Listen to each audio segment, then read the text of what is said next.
자, 오늘은 요한복음 20장 1절에서부터 12절까지의 말씀을 가지고 두 천사가 하나는 머리편에 하나는 발편에라는 그런 주제로 우리가 함께 하나님 말씀을 듣도록 하겠습니다. 먼저 하나님 말씀을 좀 볼게요. 1절부터 12절까지인데요. 제가 한 절 읽고 여러분도 한 절 읽고 교독하겠습니다.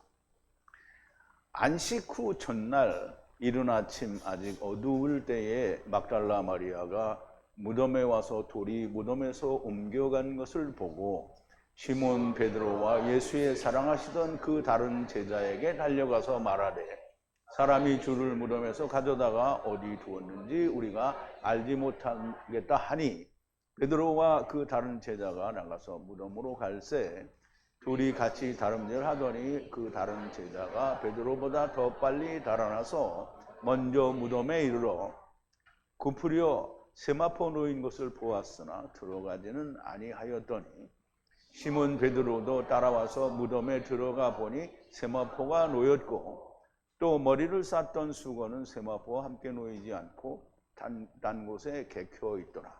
그때야 무덤에 먼저 왔던 그 다른 제자도 들어가 보고 믿더라. 저희는 성경에 그가 죽은 자 가운데서 다시 살아나야 하리라 하신 말씀을 아직 알지 못하더라. 이에 두 제자가 자기 집으로 돌아가니라.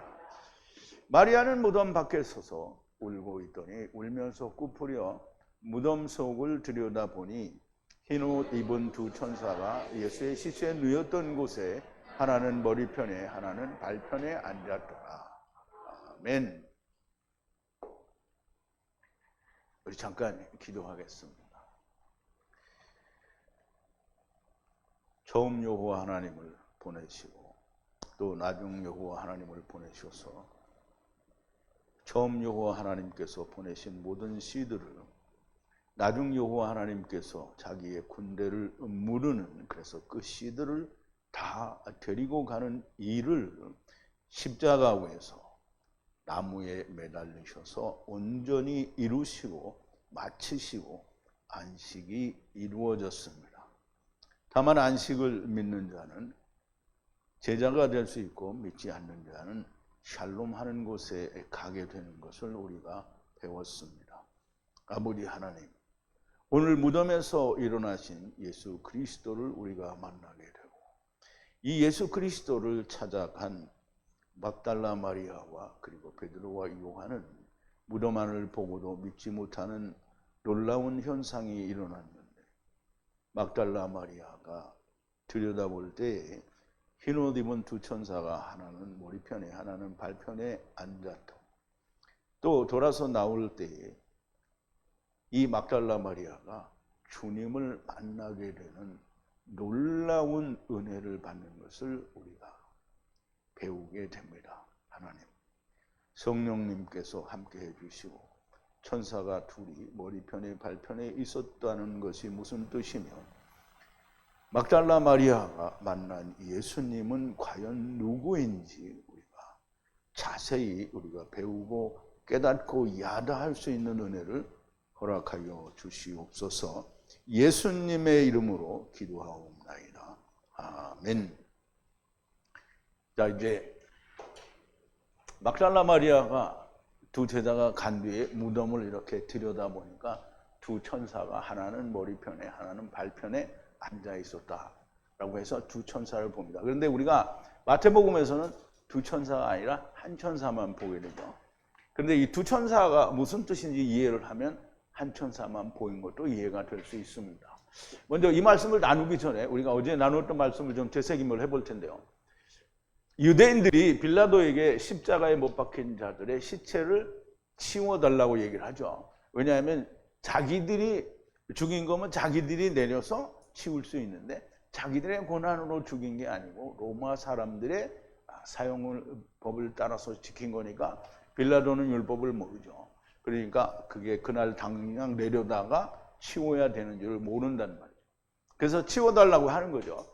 본래 율법에는 나무에다가 사람을 죽이면 시체를 밤새도록 두지 말고 당일에 장사를 하게 되어 있으나 로마의 법을 따라 나무에 매달았으므로 그들이 어떻게 할지, 즉 빌라도나 로마의 병사들이 얼마나 오래 놔둘지 이런 걸 모르잖아요. 그런데 그냥 그렇게 해도 괜찮은데 다음 날이 안식일이기 때문에 그래서 이걸 치워달라고 요구를 하는 거죠.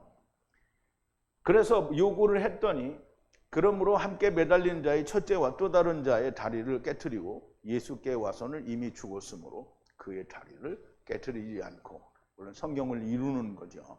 군인 중에 하나가 그의 옆구리를 찌르니 물과 피가 나왔다라고 얘기를 하죠. 군인 중 하나는 나를 말하고요. 동시에 나는 율법을 가진 자잖아요. 율법을 진 모든 자들을 군인 차바라고 하는 겁니다. 주님의 옆구리는 주님이니까 주님의 옆구리는 환도뼈 옆구리를 말하고요. 주님은 지체가 빠져나간 뒤에 남자를 말합니다. 그래서 창세기에 보면 모든 도움을 받아야 되는 그 엘에제르를 다 꺼낸 거죠. 그 짐승도 뭐 다 꺼내고 그 다음에 여자를 또 역시 엘에제르로 꺼냅니다. 그래서 예수님은 본래 한 편이고요. 거기에서 뛰어나온 것이 다른 한 편입니다. 그래서 옆구리고 다른 옆구리고 이렇게 되는 거죠. 그래서 환도뼈 옆구리를 말하고요. 주님은 지체가 빠져나간 뒤에 이씨 곧 환도뼈 옆구리를 말하는 거고요.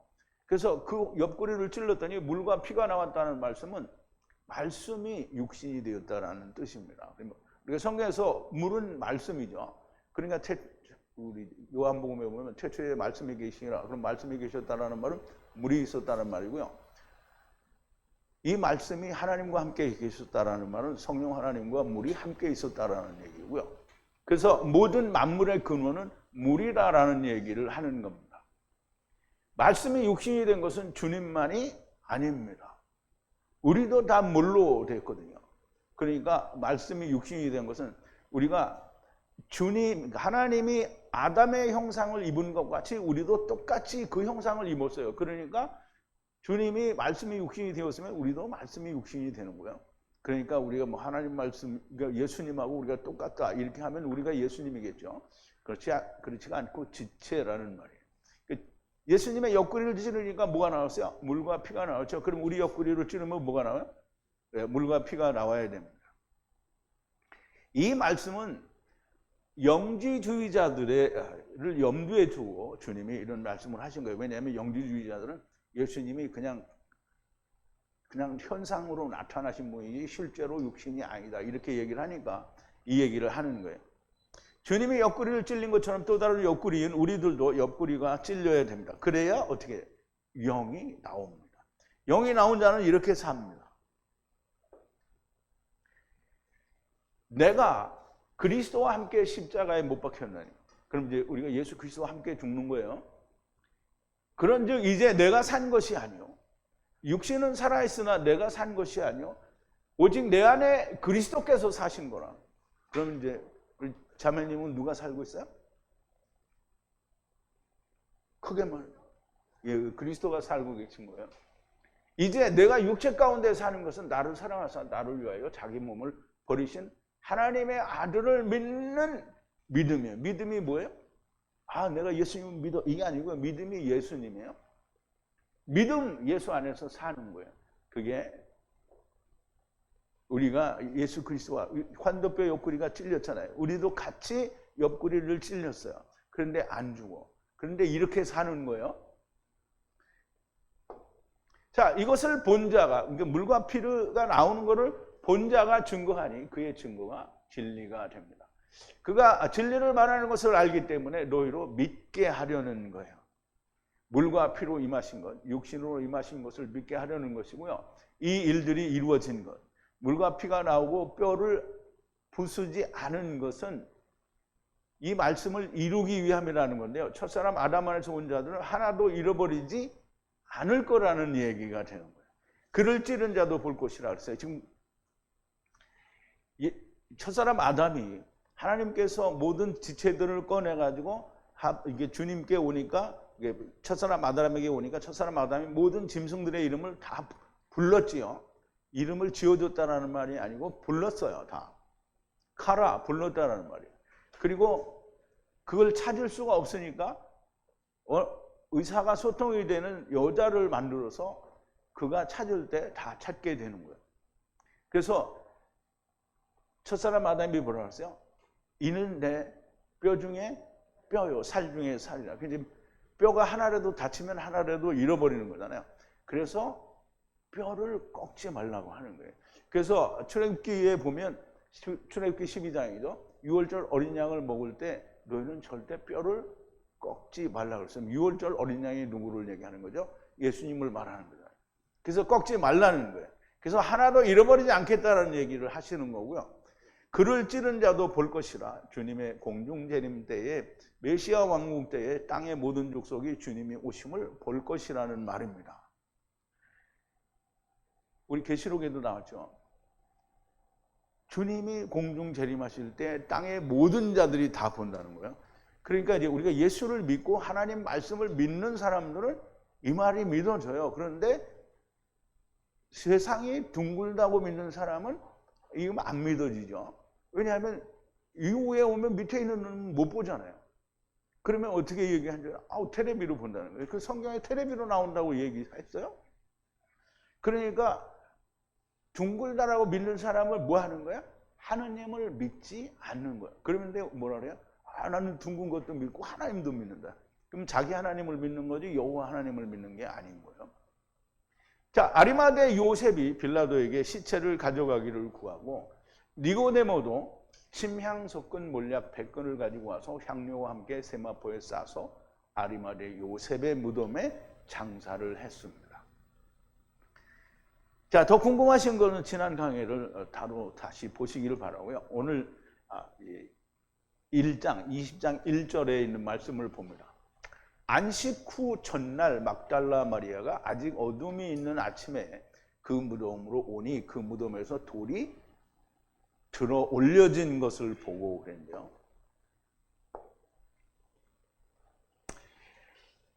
오직 하나라고 그랬는데 첫째라는 뜻이에요. 첫째. 이게 안식일이 지나고 첫째라는 말이에요. 근데 여기는 안식 후라는 이런 뜻이 없어요. 그런데 예수님이 부활하신 날은 안식일이에요.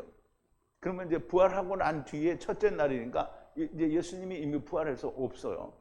그래서 마리아가 무슨 마리아냐면 성경에 마리아가 너무 많아요. 그래서 막달라의 마리아가 아침에 왔어요. 어떤 아침이냐면 어둠이 아직 있는 아침이에요. 그러니까 이걸 뭐를 말하는 거예요? 새벽을 말하는 거죠. 새벽에 이제 있어요. 어디로 왔어요? 무덤으로 왔어요. 그리고 봤어요. 돌이 들어 올려졌어요. 근데 이제 번역에서는 돌을 옮겼다고 하죠. 성경은 뭐라고 하냐면 돌이 옮겨졌어요. 그럼 돌은 뭐예요? 무덤을 막은 돌은 율법이죠. 율법이 올려졌단 말이에요. 율법은 더 이상 예수님 앞에는 없는 거예요. 무덤으로부터 그랬어요. 무덤으로부터. 돌이 옮겨졌다는 거예요. 그래서 우리 들어 올렸다라는 말을 여러분들 잘 이해를 해야 됩니다. 항상 없어졌다, 제거됐다 이렇게만 이해를 하면 안 돼요. 들어 올렸다라는 뜻이 있는 거예요. 자, 막달라 마리아가 혼자 온 것으로 기록을 하고 있죠. 요한은. 다른 복음서들은 여자들 혹은 주의 어머니와 마리아 그리고 살로메도 같고요. 또 다른 이제 막달라 마리아는 물론 또 포함이 됐고요. 근데 그것은 다 기록자가 각자가 중요하다고 생각한 부분을 기록한 것이라고 할 수 있을 겁니다. 돌이 무덤에서 들어 올려졌다는 것은 주님이 이미 부활하셨다라는 의미를 갖고 있는 거죠. 근데 여러분들은 지금 무덤에서 보니까 돌이 옮겨졌고 예수님이 없어졌어요. 시체가 없어졌단 말이에요. 그러면 먼저 뭐를 생각했어요? 누가 뭐 훔쳐갔다 이렇게 생각했어요? 그러면 어떻게 생각했어요? 예수님이 부활했다고 생각해야 되죠. 그런데 막달라 마리아도 그렇고 베드로도 그렇고 요한도 그렇고 그렇게 생각하지를 못했어요. 주님한테 내가 고난을 받고 죽어서 3일 후에 다시 살아나야 하리라 얘기했어요. 그런데 무덤을 보고도 생각을 할 수가 없었어요. 이 하나님 말씀 믿는 게 그렇게 쉬운 일이 아니라는 거예요. 자, 2절인데요. 그러므로 이제 막달라 마리아가 보니까 이제 돌이 옮겨졌어요. 아내를 들여보다 볼 생각도 못하고 돌이 옮겨졌으니까 시체가 없어졌다고 생각을 한 거예요. 그러므로 달려가서 시몬 베드로에게 그리고 예수의 사랑하시는 또 다른 제자에게로 와서 그들에게 말하되 그 무덤에서 주님이 들어올려졌다. 그리고 그를 어디에 두었는지 알지 못한다라고 얘기를 하는 거죠. 달려갔어요. 그리고 왔어요. 누구에게로? 시몬 베드로와 그리고 다른 제자. 어떤 다른 제자냐면 필레오. 필레오는 사랑한다는 말도 있어요. 이게 친구라는 뜻도 있지만 예수님이 사랑하시는 그리고 이 또 다른 제자에게로 달려간 거예요. 그리고 그들에게 말을 했어요. 누가? 막달라 마리아가 말을 했어요. 들어 올렸다는 게 높였다는 거예요. 그러니까 무덤에서 돌이 들어 올려졌다는 거예요. 근데 이제 번역은 뭐라 그래요? 옮겨졌다, 제거됐다 그러죠. 하나님 말씀 안에서는 들어 올려진 거예요. 주님의 그 무덤으로부터 높여졌다라는 거예요. 그리고 예수님을 어디에 놓았는지 알지를 못한다는 거예요. 그러니까 주님의 시체가 없어졌다는 얘기예요. 무덤이 옮겨졌고 돌이 옮겨졌고 주님의 시체가 없어졌다라는 얘기를 지금 베드로에게 달려가서 베드로와 요한에게 달려가서 얘기를 한 거예요. 그럼 이제 이 얘기를 들은 베드로와 요한이 여러분 같으면 어떻게 하세요? 무덤에서 주님이 사라졌다. 이렇게 하면 뭐라고 생각하겠어요? 주님이 살았구나 이렇게 생각하겠죠. 근데 제자들은 그렇게 생각을 안 했어요. 무덤에 돌은 들어 올려졌고요. 주님도 들어 올려졌습니다. 그런데 마리아는 주님의 시체를 없어졌다고 말을 하는 거예요. 그거를 찾으려고 하는 거죠. 다른 복음서에서도 동산지기한테 얘기죠. 당신이 시체를 가져갔냐? 그러면 우리에게 돌려달라. 이런 얘기를 하죠. 베드로와 요한에게 이렇게 말을 하니 둘이 즉각 무덤으로 달려갑니다. 두 사람이 이 사람들이 한 사람은 나이가 되게 많고 한 사람은 아주 생자로 젊고 이러지는 않아요. 되게 30 전후반인데 베드로는 조금 더 나이를 먹었고 요한은 조금 더 젊어요. 이게 다 젊은이들이에요. 그런데 막 달려갑니다. 베드로와 다른 제자가 무덤으로 갈새. 그럼 이제 말을 듣고 나갔어요. 베드로와 그리고 또 다른 제자가 나갔어요. 그리고 무덤으로 갔어요. 달려간 거예요. 없어졌다니까 급하게 달려갔을 거 아니에요.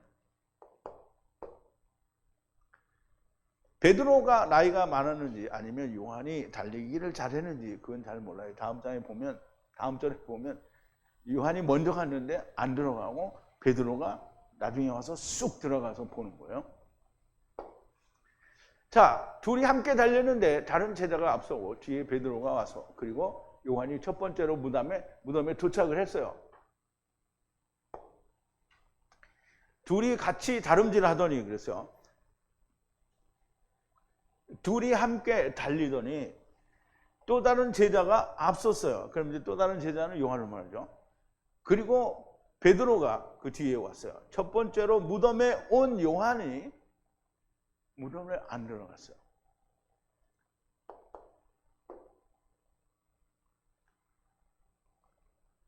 아까도 말했지만 요한이 젊은 피일 수도 있어요. 근데 젊은 피라고 다 빠른 건 아니에요. 근데 어쨌든 달리기를 잘했나 봐요. 그래서 먼저 왔어요. 자, 5절에 먼저 도착한 요한이 몸을 구부려 베옷이 놓여 있는 것을 보고 그런데도 들어가지는 않았어요. 이렇게 보니까 베옷이 있단 말이죠. 이게 살짝 베옷만 보고 들어가지는 않았어요. 그죠?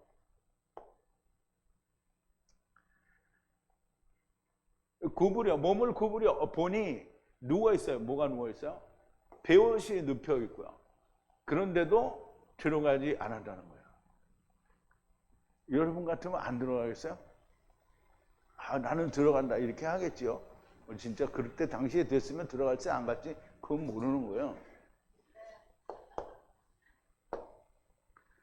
이유는 알 수 없으나 아마도 성격의 차이라고 할 수 있겠죠. 요한은 좀 더 신중한 성격이었다라고 할 수 있을 것이고 이에 반해서 베드로는 우리가 이제 신학자들이 그렇게 얘기해서가 아니라 베드로는 항상 먼저 말해요. 주님이 너희는 나를 누구라 하느냐? 주는 그리스도시요 살아계신 하나님의 아들이십니다. 먼저 말하죠.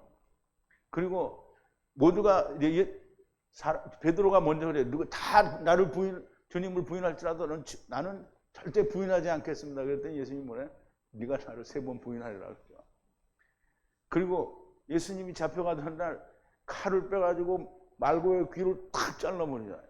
이게 누가 봐도 베드로는 성격이 급한 사람인 것 같아요. 무엇이든지 먼저 말하고 행동하는 것으로 그렇게 보아서 좀 그럴 거다라는 말이죠. 자, 6절인데요. 그러므로 그를 따라온 시몬 베드로가 무덤으로 들어가 세마포가 놓여 있는 것을 보게 됩니다.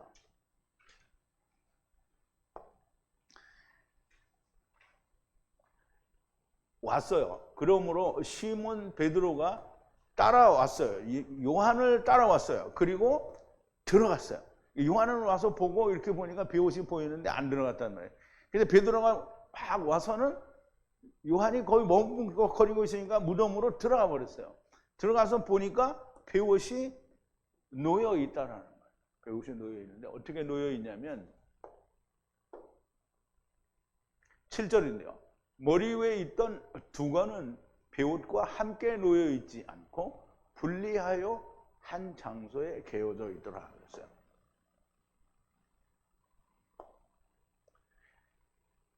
수건이라고 하는데요. 그리고 수건, 손수건, 수건 이렇게 얘기하는데요. 사실은 이거 히브리어에서는 이걸 뭐라고 하냐면 면류관이라고 그래요. 두건, 그래서 관이라는 의미를 가지고 있어요. 그래서 면류관으로 이야기할 수 있고요. 그리고 수건은 있었어요. 그리고 그의 머리편에 있었어요.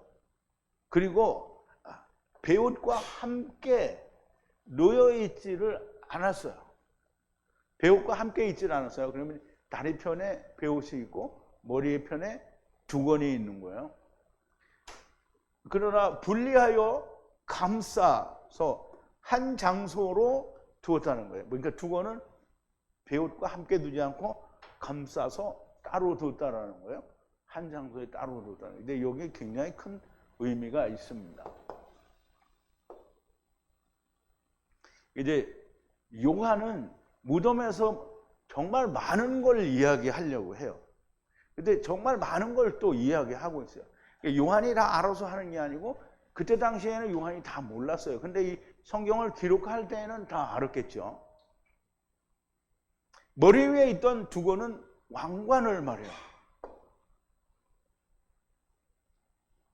자, 이제 이사야서 62장 3절인데요. 이게 62장은 메시아 왕국에 관한 얘기를 설명을 하는 거죠.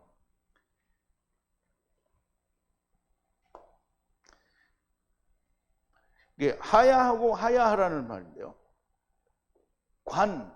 왕관을 말하는데요.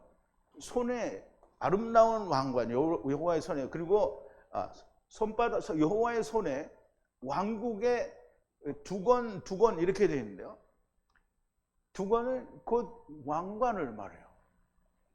어디의 왕관이냐면 메시아 왕국의 왕관을 말해요. 그러므로 다리에는 베옷이 있다라는 말은 예수님이 모든 율법을 다 마치시고 그리고 부활하신 예수님은 메시아 왕국에서 왕이 될 거다라는 얘기를 그 무덤의 베옷과 두건을 통해서 이야기하고 계시는 거예요. 누가 얘기한다고요? 하느님이 이야기하고 계시는 거예요. 근데 이제 이렇게 말씀을 드리면 그건 네가 네 마음대로 해석하는 거 아니냐 이렇게 말을 할 수도 있어요. 그렇게 들리는 사람은 이제 그냥 세월로 가면 되는 거죠. 세마포 옷은 율법을 말하는 것이니 율법과 복음이 따로 분리하여야 되어 놓여져 있다는 말씀인데요. 따로는 본래는 하나가 돼야 되는데 따로 놓여 있다는 건 메시아 왕국이 있다라는 얘기를 하는 거예요. 이 예수님이 부활하신 후에 무덤에서 보이시는 것은 율법이 맞춰져 메시아 왕국에서 보게 될 것이다라는 뜻을 가지고 있습니다. 8절인데요. 그러므로 그때 먼저 왔던 다른 제자도 무덤으로 들어가서 보고 믿었다 그랬어요. 그럼 이제 우리가 보고 믿었다 그러니까 그럼 이제 예수님 부활하신 걸 믿었구나 이렇게 생각하면 큰 오산입니다.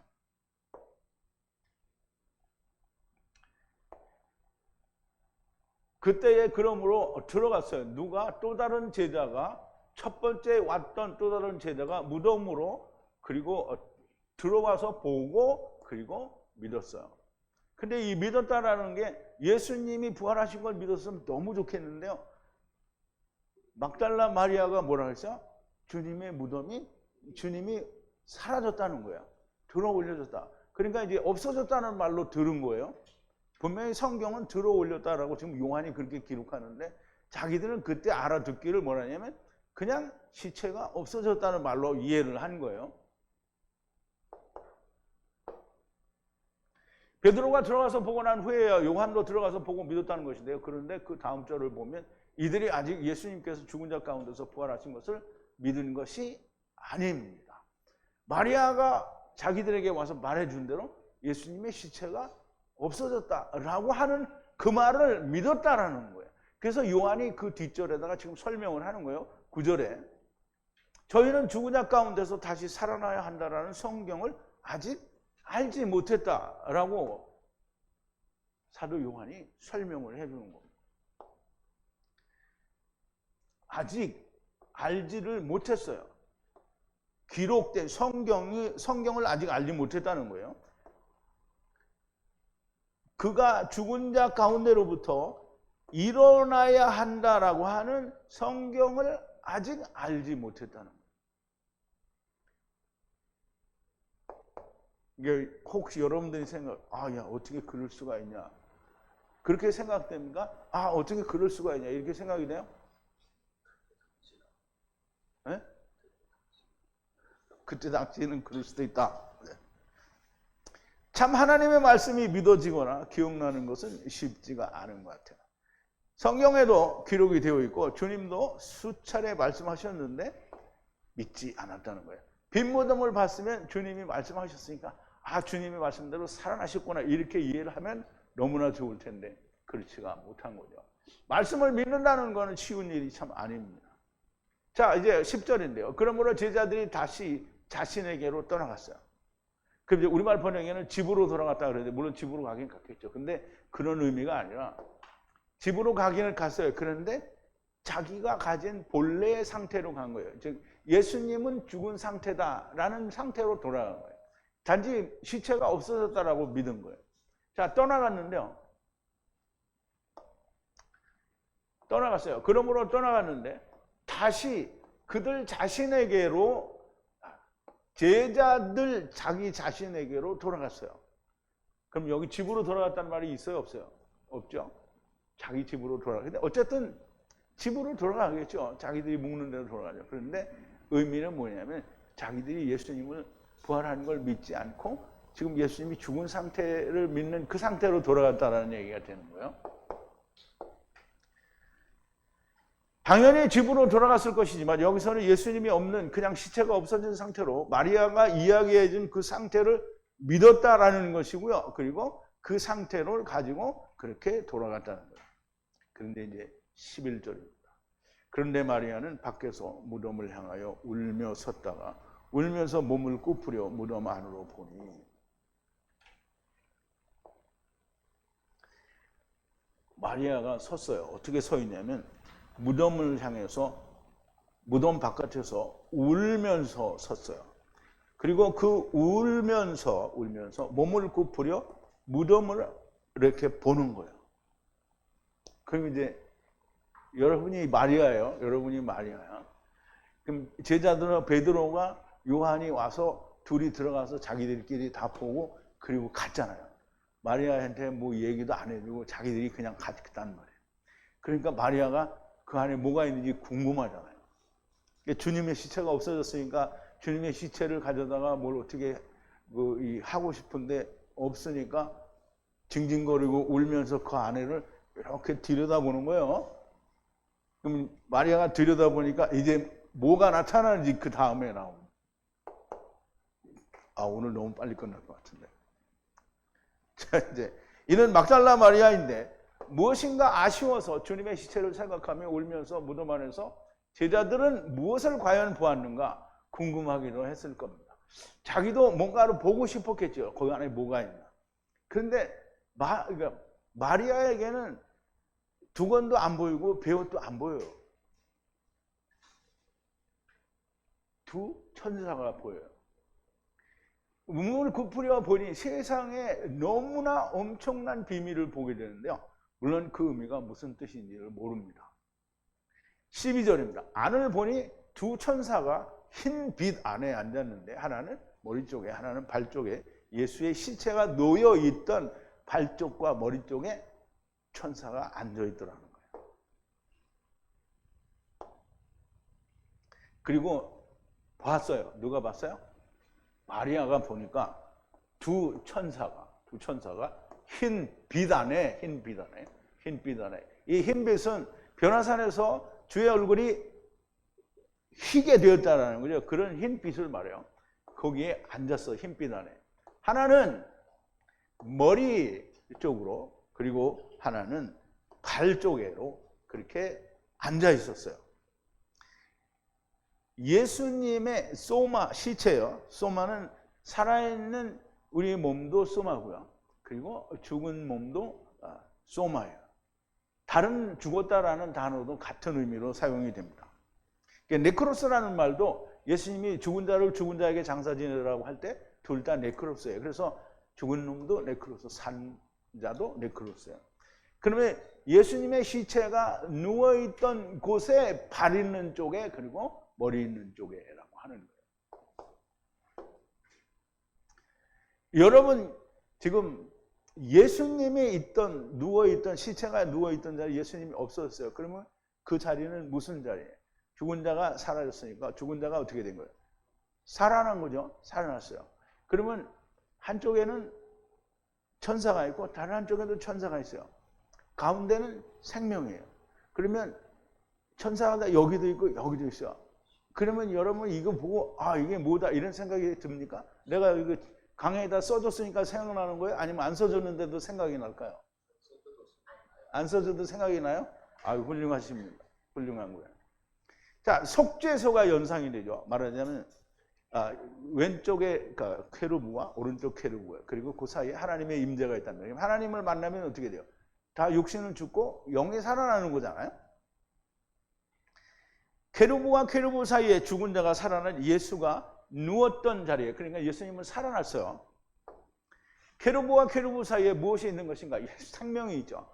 누구든 예수 그리스도와 함께 나무에 매달려 죽기만 하면 주님이 부활하신 것처럼 생명이 된다는 것을 보이시는 거예요. 그러므로 주님이 죽으실 때의 지성소의 휘장이 위에서 아래로 찢어졌어요. 그럼 이제 보자고요. 그리고 보니 휘장이에요. 거룩한 휘장이죠. 지성소와 성소 사이에 있는, 지성소에는 속죄소가 있잖아요. 그리고 케루브와 케루브, 그리고 하나님의 임재와 그리고 증거궤 안에 법궤라는 증거가 판이 있잖아요. 그죠? 그러면 그 판이 있고 그리고 휘장이 있고 휘장 뒤에는 성소라고 하죠. 그래서 거기는 분향단이 있고 진설대가 있고 그 다음에 촛대가 있는 거잖아요. 그러면 그 휘장이 어떻게 됐어요? 성전의 휘장이 둘로 나뉘어졌어요. 하늘로부터, 위로부터라고 했어요. 이게 아노덴이에요. 위로부터. 아노덴은 위로부터 와야 된다라는 말씀을 주님이 하실 때 아노덴이라는 단어를 썼는데요. 위로부터 아래로 바닥까지 다 찢어졌어요. 그래서 경작지 아다마가 흔들렸어요. 그리고 바위가 깨졌어요. 예수님이 십자가에서 죽으심으로 휘장이 갈라지고 그 다음에 경작지 사람들이 흔들려요. 그리고 바위는 페트라잖아요. 반석이 깨져서 말씀이 성취가 되었다라는 얘기가 되는 거죠. 그러면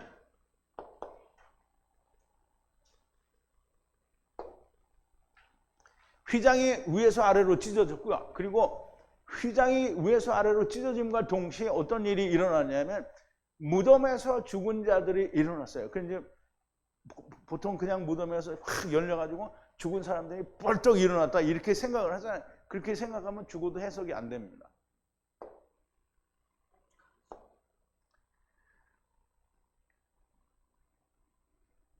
케베르 무덤으로부터, 케베르는 무덤인데요. 케베르는 막벨라 굴을 얘기하는 거죠. 무덤이 열렸어요. 부자가 간 음부가 열릴 수 있어요, 없어요? 못 열리죠. 못 열려요. 그런데 예수님이 가서 열어요. 그리고 많은 소마 시체예요, 시체. 근데 실제로 시체가 일어나는 게 아니고 죽은 자라는 말을 하는 거예요. 잠드는 자들이 많이 어떻게 해요? 거룩한 것으로 높였다라는 말이에요. 거룩한 건 뭐예요? 성도예요, 성도.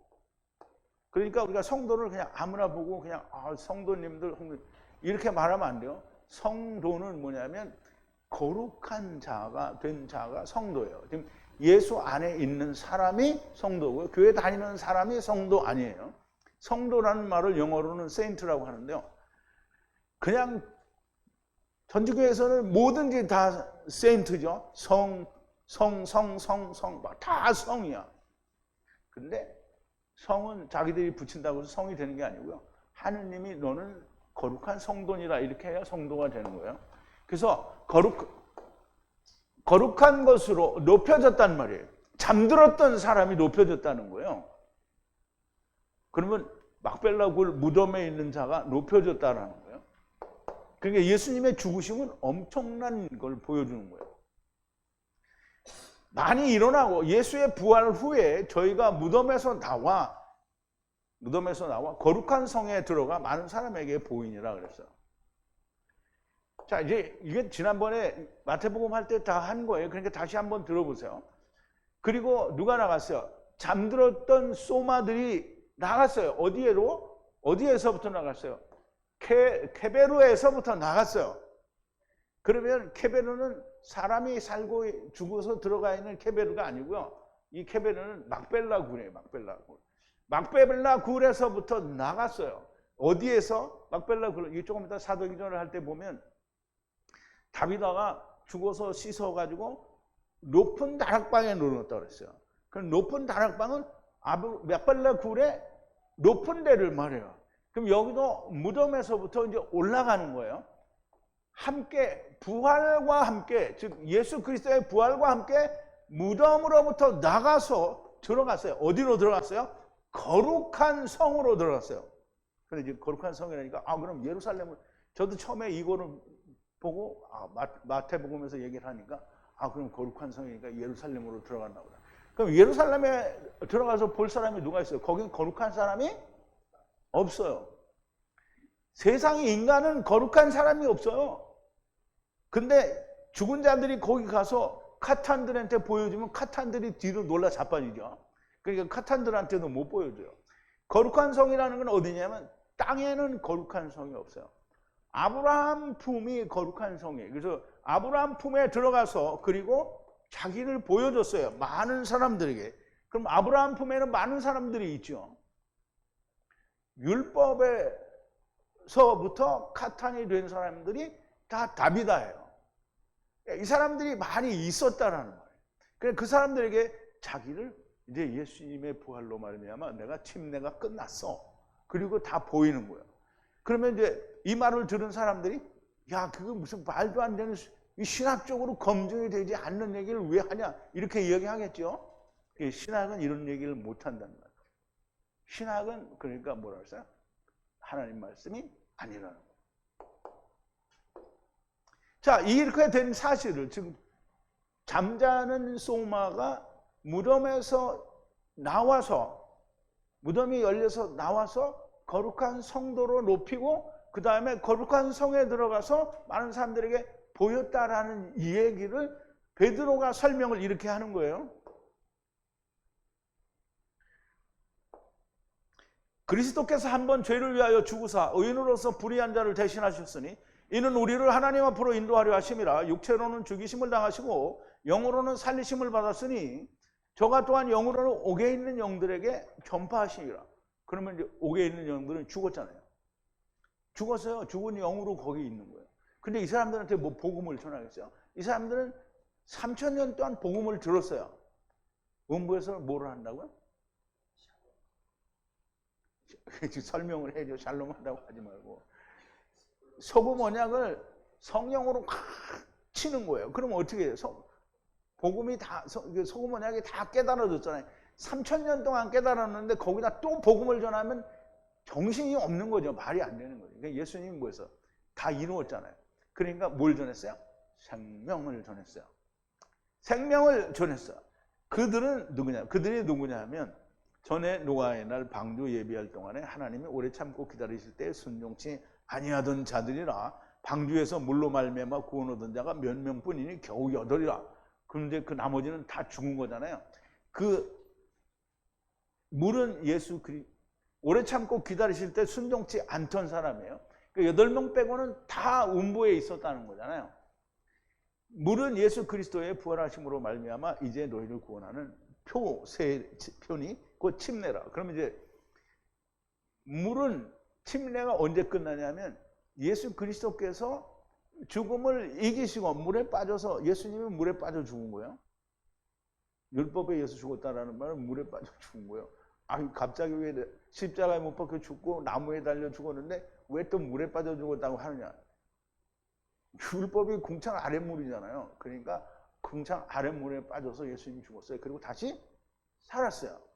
그러니까 살았으니까 예수님이 부활로 말미암아 침례를 마치는 거예요. 그 침례를 줘야 되는데 예수님이 부활을 하시지 않으셨으니까 생명을 줄 수가 없는 거예요. 그래서 3000년을 기다리고 주는 거예요. 구원하는 편이 침례라. 육체의 더러운 것을 제하여 버림이 아니요 오직 선한 양심이 하나님을 향하여 찾아가는 것이라. 그런데 베드로는 그 사람들이 더러워진 걸 고치는 게 아니라는 거예요.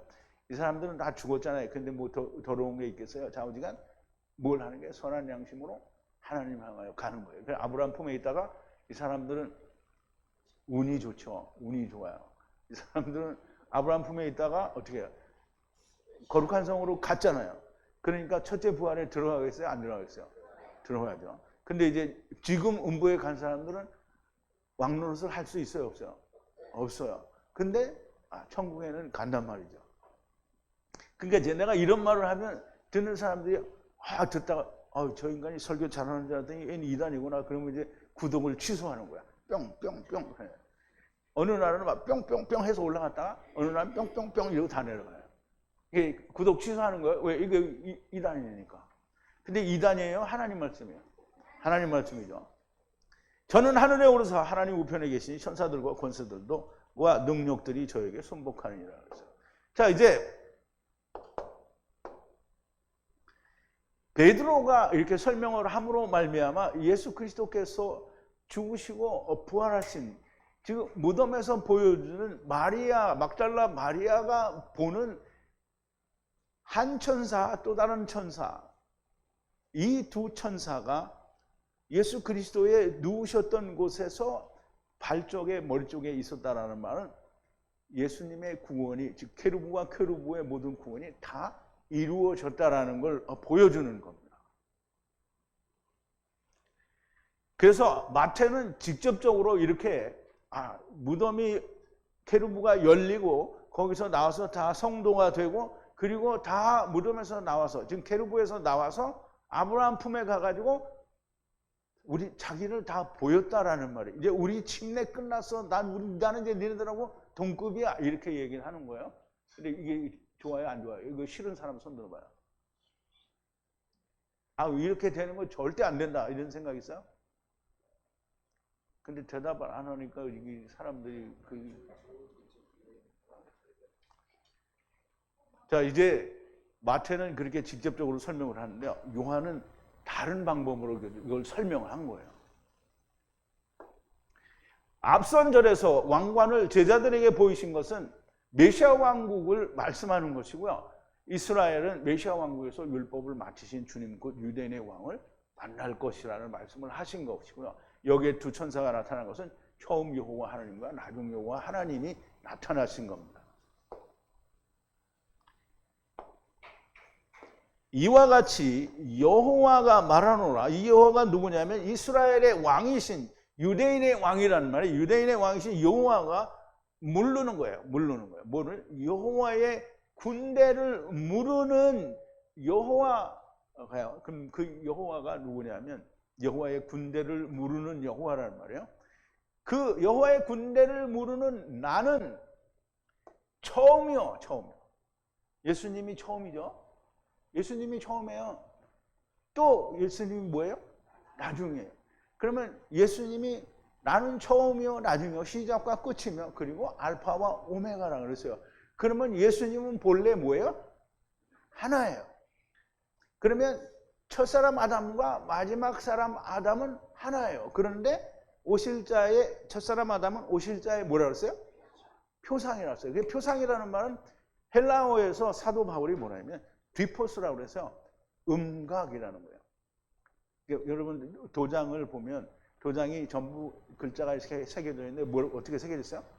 음각으로 새겨져 있다는 말이에요. 그래서 찍으면 어떻게 돼요? 바로 보이죠. 그럼 예수님과 첫사람 아담과 마지막 아담은 어떻게 해요? 하나는 음각이고 하나는 이렇게 붙이면 딱 들어가서 하나가 맞는 거예요. 그래서 이제 보세요. 오늘은 나오지 않지만 다음 주에 나올 건데요. 막달라 마리아가 이 두 천사를 봤잖아요. 그리고 나왔어요. 그런데 예수님이 나타나는데 이게 동산지기인 줄 알고 주님의 시체를 가져갔으면 나한테 달라. 그랬더니 마리아야 이렇게 하니까 주님인 줄 알았어요. 그럼 이제 보세요. 두 천사가 하나가 딱 된 거예요. 그분이 예수님이라는 거예요. 다음 주에 또 할 거예요. 얘기는. 처음 여호와 하나님은 하늘에서 씨를 가져다가 땅에 뿌려 놓으신 것이고요. 이것이 군대 곧 차발을 뿌린 거고요.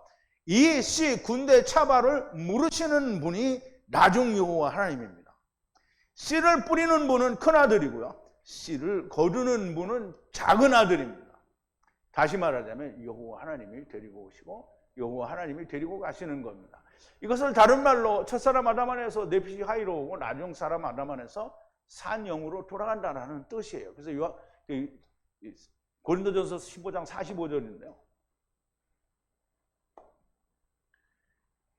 기록된 바 첫째 사람 아담은 네피시 하이로 그 다음에 마지막 사람 아담은 살려주는 영으로. 그러니까 이거를 잘 이해를 해야 돼요. 첫사람 아담은 데리고 온 모든 사람을 네피시 하이로 데리고 오고요. 데리고 가는 나중 사람 아담, 즉 나중 여호와 하나님은 모두를 살려주는 영이 된 거예요. 그러므로 예수 안에 들어가면 무조건 100% 산 영이 되는 거예요. 푸뉴마가 된다는 말이에요. 네피시가 다시 되는 게 아니고요. 푸뉴마가 된다는 말이에요. 무슨 말인지 이해가 됐어요?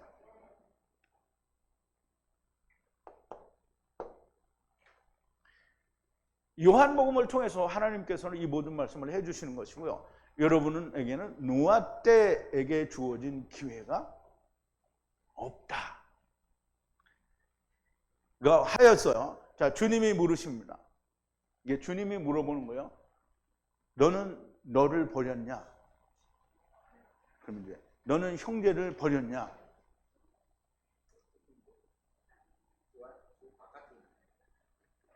육신의 형제를 말하는 거잖아요. 너는 자매를 버렸느냐?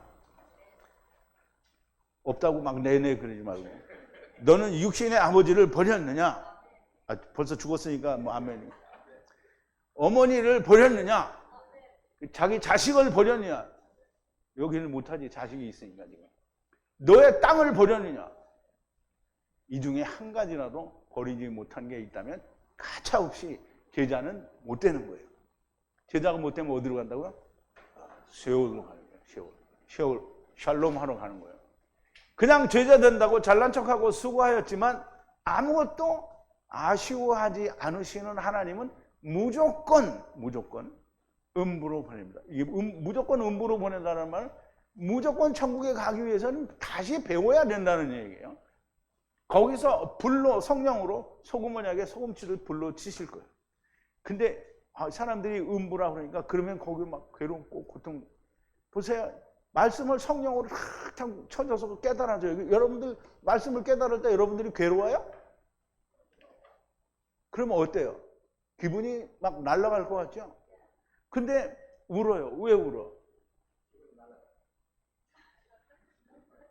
아니 이 좋은 걸 내가 왜 세상에 있을 때 그거 안 했냐 이게 우는 거예요.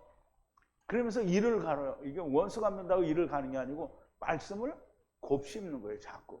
그러니까 울어요. 그냥 운다니까 거기가 막 진진하게 괴로운 데인 줄 알고 막 불로 탠다고 뭐 불은 성령의 불을 말하는 거예요.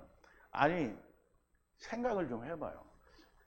음부에는 육신은 없잖아요. 육신은 없으면 뭐가 있어요? 영이 있는 거잖아요. 영을 칼로 푹 찔르면 아파요? 피가 나와요? 그 영이 온다고 눈물이 막 나와요? 그냥 후회하는 거예요.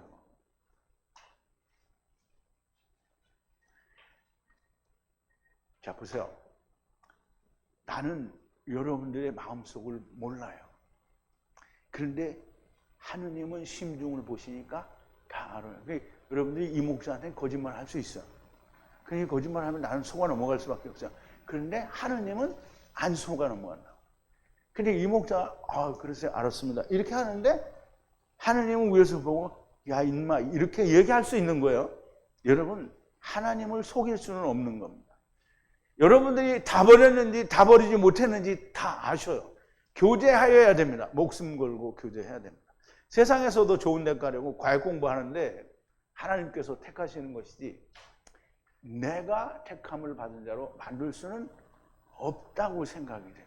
그래서 과외 공부하라는 말은 할 수 있지만 여러분들이 과외 공부를 하는지 안 하는지는 하기를 원하는지 안 하기를 원하는지는 나는 몰라요. 제자로 택함을 받은 자는 오지 말라고 해도 가라고 해도 어떻게 해요? 쫓아다니면서 아니 내가 어떤 목표를 이루기 위해서 나는 서울대학을 가야 되는데 내가 서울대학 가려면 엄청 모자란다. 그러면 기간이 있으면 어떻게 서울대 가기 위해서 별의별 짓을 다 할 거 아니에요. 그죠? 서울대학 간다면서 맨날 집구석에도 놀고 이러면 서울대학 갈 수 있어요? 못 가요? 못 가요. 그러니까 제자 하기 싫으면 나는 제자 안 해도 돼. 그러면은 과외 공부 안 해도 돼요. 그러면 내가 전에는 어떻게 했어요? 제자 하지 말으려면 전부 가라. 그런데 어떻게 해요? 안 가도 됩니다. 그러면 가서 천국 가나 여기 있다 천국 가나 둘이 똑같기는 한데 근데 이제 나중에 탁 깨보면 내가 부자하고 같이 있는지 내가 나사라고 같이 있는지 그건 그때 가봐야 아는 거예요. 그래서 이 목자한테 맨날 왜 나를 이해를 못하냐 그거 할 필요가 없어요. 내가 이해를 하는 건 아무짝에도 소용이 없단 말이에요. 여러분들이 목사님 죄송합니다. 다음 주에 사정이 있어서 못 나오는데 그러면 나는 뭐라 그래야 돼요? 네 알았습니다. 그런데 그렇게 말하면서 내가 속으로는 어떻게 생각하냐면 이게 진짜인가? 이렇게 생각한단 말이죠. 근데 하느님 모실 때는 이거 진짜인가? 이렇게 안 해요. 그냥 다 알아요. 그런데 하나님 말씀이 보세요. 오늘 여러분들이 사도 바울이 첫사람 아담은 오실자의 표상이라고 말씀하신 그 말씀이 명확하게 하나가 되는 얘기를 다음 주에도 듣지만 또 들었잖아요. 그죠? 그러면 처음 하나님과 나중 하나님이 무덤에 나타났고 거기에 속죄소가 된다고 하는 걸 들었어요. 이런 얘기를 들었는데 좋은 것 같지만 나는 못 믿겠다. 이렇게 하면 제자가 안 되는 거예요. 그런데 어떻게 이런 말이 들리냐. 이게 내가 정말 은혜다. 이런 사람은 어떻게 해요? 정말 매달려야 되겠죠. 앞으로도 더 많은 이런 얘기들이 나오니까 매달려야 돼요. 그렇지 않으면 어떻게 해요? 좋기는 좋다. 그렇지만 나는 교제는 못하겠어. 집에 가야지. 그러면 어떻게 되는 거야? 나는 뭐라고 말을 못해요. 그런데 그 결과는 누가 판단을 하는 거야? 하느님이 판단해요. 그래, 나는 여러분들이 음부로 갈지 아브라함 풍부 갈지 몰라요. 내가 맨날 음부로 간다 그러니까 사람들이 되게 싫어하는데 나는 몰라. 하느님이 알아요. 과외 공부할 마음이 있으면 열심히 따라오는 거예요. 근데 과외 공부할 마음이 없으면 제자를 하기 싫은 것과 똑같은 거예요. 그런데 그래도 난 제자는 못하더라도 여기서 말씀 듣는 게 좋다. 그럼 열심히 들으면 됩니다. 그리고 세월로 가면 됩니다. 자, 우리 기도하시겠습니다. 거룩하신 여호와 아버지 하나님, 감사와 찬송과 영광을 돌립니다. 오늘도 예수님께서 무덤으로부터 부활하신 모습을 두건이 머리맡에, 그리고 베옷은 다른 한편에, 그리고 또 두 천사가 한 천사는 머리편에, 또 다른 한 천사는 발편에 있는 것을 사도 요한은 우리에게 기록하고 설명해 주셨습니다. 기록을 한 당사자가 그 당시에는 알 수 없었으나 나중에 은혜를 받고는 모든 걸 깨달은 후에 기록을 하였으니 다 알았었을 것이라고 믿습니다. 오늘 우리가 다 주님께로부터 하나님의 진리의 말씀을 듣게 하셔서 들리는 것은 우리를 택하시기 위함이 아닐까 생각합니다. 하나님이 우리를 택하시면 우리를 부르신 것과는 다른 베냐민을 삼기 위하여 부르신 것이니 사도 바울과 다른 사도들처럼 하나님의 말씀을 전하고 증거하여 열매를 맺게 하시려고 우리를 택하신 것으로 우리가 믿습니다. 아버지요, 택하신 자의 본분을 우리가 다 감당할 수 있도록 은총을 허락하여 주시옵소서. 예수님의 이름으로 기도하옵나이다. 아멘.